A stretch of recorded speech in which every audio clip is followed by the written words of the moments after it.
जय श्री कृष्ण।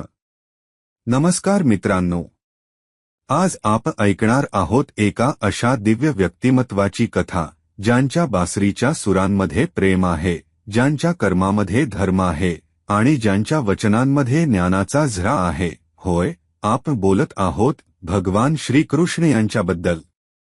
त्यांचा जन्म तुरुंगात झाला, पण त्यांनी जगाला स्वातंत्र्य शिकवलं। त्यांनी बासरी वाजवून प्रेम दिलं आणि रणांगणावर उभं राहून धर्माची व्याख्या केली। चला तर मग ऐकूया श्रीकृष्णांच्या जीवनाची ही अद्भुत, प्रेरणादायी आणि भक्तिमय कथा। भगवान श्रीकृष्णांचे जीवन म्हणजे प्रेम, श्रद्धा आणि कर्तव्य यांचा संगम आहे। त्यांनी शिकवले की कर्म करत राहा, फळाची चिंता करू नका। त्यांचा जन्म होता भक्तीचा आरंभ आणि त्यांचे वचन होते जीवनाचा अर्थ। जय श्री कृष्ण। जर तुम्हाला ही कथा आवडली असेल तर लाईक करा, शेअर करा आणि आमच्या चॅनेलला सबस्क्राईब करायला विसरू नका। पुन्हा भेटूया पुढच्या भक्तिमय गोष्टीत। तोपर्यंत हरे कृष्ण हरे राम।